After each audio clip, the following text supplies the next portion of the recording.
Hey, what's up, everybody? It is Kellen here from Start Your Systems, and welcome back to another edition of Track Walk in MX Simulator, where today we're taking a look at the Sera Green Park, Korakuen, I'm probably saying these names terribly wrong, by Zion613 on the forums. It's actually Mini Tribad on the forums, but Zion613 is the track maker. This is a guy that has been putting out tracks quite a bit over the last like a year probably, and I don't think I've ever actually reviewed one of his tracks, so I figured today would be a good time to do so. And the reason why I chose this specific track, aside from it being, I think, its most recent release, is because this past weekend in Japan, is actually at the Mihon Sportsland, I think is how it's pronounced. Joe Shimoda, everybody knows Joe Shimoda, I feel like, if you watch motocross. Monster Energy Pro Circuit Kawasaki's Joe Shimoda. Went over, raced a 450 in round 4 of the DID All Japan Motocross Championship, and pretty handily dominated both motos in the 450 class. He crashed in the first moto and got up and still won easily, and then in the second moto went off the track and was way behind everybody, then caught and passed everybody, and once again won pretty easily. And you might say, like, oh, maybe he's like the only like truly good Japanese rider, but no, like, All Japan Motocross Series has guys that you may have heard of before, like Toshiki Tomita finished second, and a couple other guys for sure. If you go look at some of the results, you definitely would have seen some of the names before, I'm sure. Like, it's definitely not like your super stacked field, but it's a pretty decent little group of riders. And I think Shimoda pretty much just went over there and proved that he's definitely currently the best Japanese rider, and maybe going to put himself in the realm of best Japanese rider ever. I think he's probably already done that, since he's the only American to have won a pro motocross race as a Japanese nationalist. But the whole point of this, and why I'm playing a Japanese track here, is to kind of, I guess, discuss something that I don't feel like many people think about if you're American, or even if you're European, really. But it's the fact that, like a large portion of our industry, a large majority of our industry is actually Japanese. Obviously Honda, Yamaha, Suzuki, Kawasaki are all Japanese brands and all have some, pretty heavy Japanese influence still. But there's also some suspension brands and some other component brands like Yoshimura, for example, and stuff like that have obviously heavy Japanese ties from being, parts manufacturers for these motorcycles over the years. And really until KTM started making like a really big push in the last decade to 15 years or so, I mean, Japan basically, ran the sport with their OEMs. So it's one of those things that I guess you just don't really think about that much, because motocross is such a hugely American and European sport based on where the majority of the talent comes from. But given that Joe Shimoda has had such a remarkable season, I feel like it's kind of put Japan back on a little bit of like the, hey, pay attention to us map. And now that he went over and did this race, obviously it's going to get some publicity for him to go over there and do that race and do well at that race and show, hey, like a Japanese nationalist is really doing some tremendous stuff in motocross and might be on his way to really just a terrific career. I mean, he's probably going to walk into 2023 as a title contender for both indoors and out in the 250 class for Monster Energy Pro Circuit Kawasaki, and he continues that upward trend. I can't imagine why he would not make it to the 450 class someday and do some really good things. So again, like, it's more just to say, like, hey, you may not remember or you may not pay attention to this that much, but Japan does have a huge influence on our sport still. And I kind of wanted to see, what are Japanese tracks like. Now, I've paid attention to the All Japan Motocross Series before. I've seen some Japanese races over the years. Obviously, this isn't the first time that a American-based rider has gone over and raced Japan. It usually, honestly, happens like once a year. Guys like Cole Seeley have done it before, and stuff like that. So it happens. Obviously, if you ride for a Japanese manufacturer, they want you to probably go over there and show face a couple times if you can. And for Shimoda, this is like, I feel like the first real time that a American-based Japanese rider is as successful as he is, and also probably gives the Japanese home crowd something big to cheer about when he comes. It's not just an American coming; it is literally their homegrown guys. So that's pretty cool to see. And obviously, he did really well. Like I said, it was at the Mihon Sports Land, is what it's called. And this one is not that. This is the Sera Green Park Korakuen. Again, just saying these names terrible. But this is to kind of look at, how these tracks are, what they have to offer in Japan. The track that they did at Mihon Sportsland, whatever it is, was really tight and compact and kind of like a sandy track. Really unique challenge, honestly, to watch Shimoda ride that track and see how his skills that he's learned over in the U.S. with scrubbing and some things with his body positioning, stuff like that, translates to like a really, really tight national track like that one is.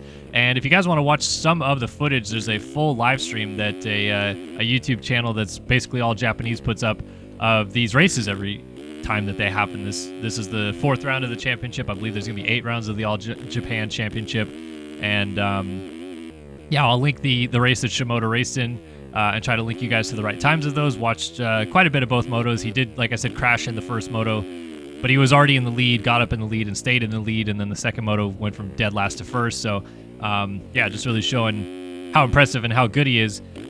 But again, I think this is just really cool to talk about because Japan doesn't, I feel like, maybe get the credit it deserves for how big it is in motocross and how influential it has been over the years. I mean, it's been a long time. There's a long gap, I should say, from the days of CZ and Mako and some of those other brands being huge in motocross, and those are all European-based brands. And then there's a pretty long spell there where there wasn't really any European-based brands. Sometimes like Aprilia would take a step in, and KTM had always been kind of around, but not as super active as they have been for sure for the last like 20 years or so. Like they've definitely gone in and out a little bit. And then Husqvarna has had its ups and downs as well. So like I said, Suzuki, Honda, Kawasaki, and Yamaha have been such a backbone of the sport for so long, and been, pouring so much money into the sport. And that is all, really from the Japan side. There's obviously US-based programs, Kawasaki USA, Yamaha USA, or Yamaha Europe, and all these other things, but it still all definitely funnels back to the parent company, which is a Japanese company that is either, if you're Yamaha, you're not just making the motorcycles. The sister company, I guess, which is still the same company, Yamaha, also makes like pianos and stuff like that, musical instruments. And then if you're Honda, you obviously have your feet in a lot of doors with cars and street bikes and other things like that. Kawasaki and Suzuki have also in the past dabbled a little bit into cars, but more primarily focused on their motorcycle brand now.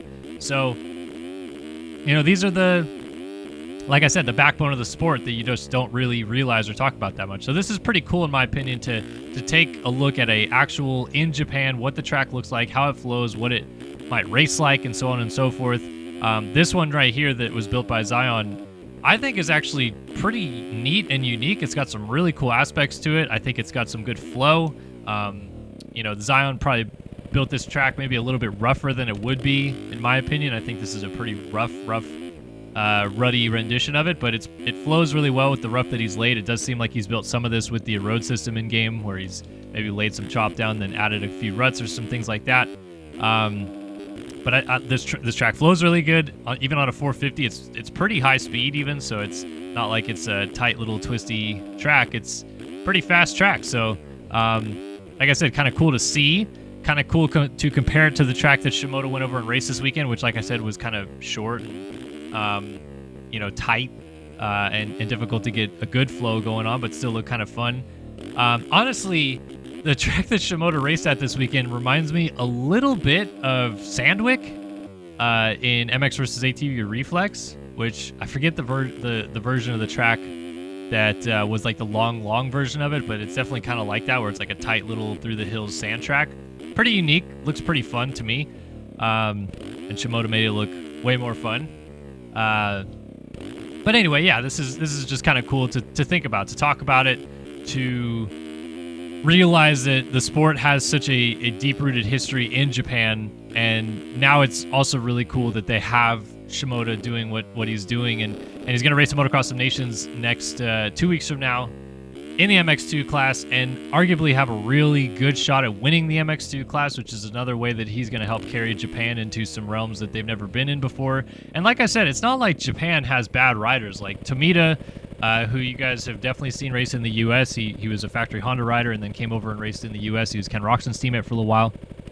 He's definitely a very good rider. Now he rides for Yamaha in Japan. Natsuka, who is one of the guys that also raced Shimoda, he's pretty good as well. And then we've seen, just so many Japanese riders over the years. Of course, Akira Narita is probably the most like famous one or noticeable one that has come and raced and done well.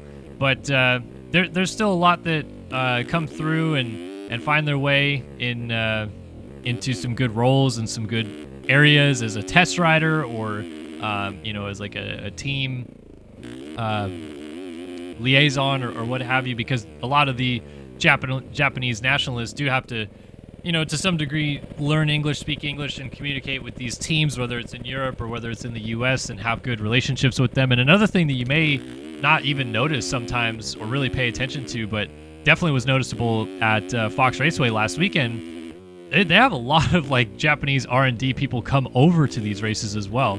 It was a big weekend for Honda at Fox where they had a chance to win both titles. They did win a title with Jet Lawrence for Honda, but I remember walking through a tunnel in the infield and it was literally like just a I hate saying the word mob, but a big group of Japanese team officials all wearing HRC Honda shirts, and they had headsets on and they looked very, very official. And I'm sure some of them are already US based, but I'm sure they also flew a few in to give them the opportunity to come see a championship clinching weekend and be a part of it, and also be there to see the fruits of what their work is, in Japan coming too. Because at the end of the day, even though a lot of the R&D for these bikes happens all across the world, it's not just in Japan, the bikes still end up getting produced and manufactured and made in Japan and then shipped. So, it's just, like I said, it's one of those things in the industry that you just don't really think about, because if you're an American, there's obviously American car manufacturers that we have here, and those are like the tried and true American brands or whatever, and everyone flocks to Chevy or Ford or whatever. It's like, oh, that's America. But there isn't really that for dirt bikes and motorcycles. Obviously, like Harley Davidson and like things like that are, but not for dirt bikes. Even as much as Ronnie Mack would like to make you think that the Screaming Eagle is an American-built machine, it's not. It's a Honda, and it's built in Japan. And it's the same thing for a Kawi or a Suzuki or Yamaha or whatever. The KTMs and all that stuff are European. But, just like I said, one of those things you don't think about, one of those things that's pretty cool. And a nice little refresher to have Shimoda go over there, race a Japanese national, show where the U.S. talent that we see stacks up against the Japanese talent that they have over there that doesn't always come over here, so we don't get to see how they do, but is a unique scenario for sure and cool to see. So that's just a little bit of a spiel about Japanese motocross, Japan's influence in the industry, and Shimoda going over there, going 1-1 in the 450 class at Mihon Sports Complex, or Sportsland, I should say. But this is a look at Zion 613's Sera Green Park Korakuen, something like that. Download it in the description below if you guys would like to try it out for yourself. Hopefully you enjoyed this video. Any comments, questions, or concerns you guys have, please hit me up in the comment section below, and be sure to subscribe and like as we work our way to that 100K mark. Thanks guys for tuning in, and we'll see you guys in the next one. So long for now.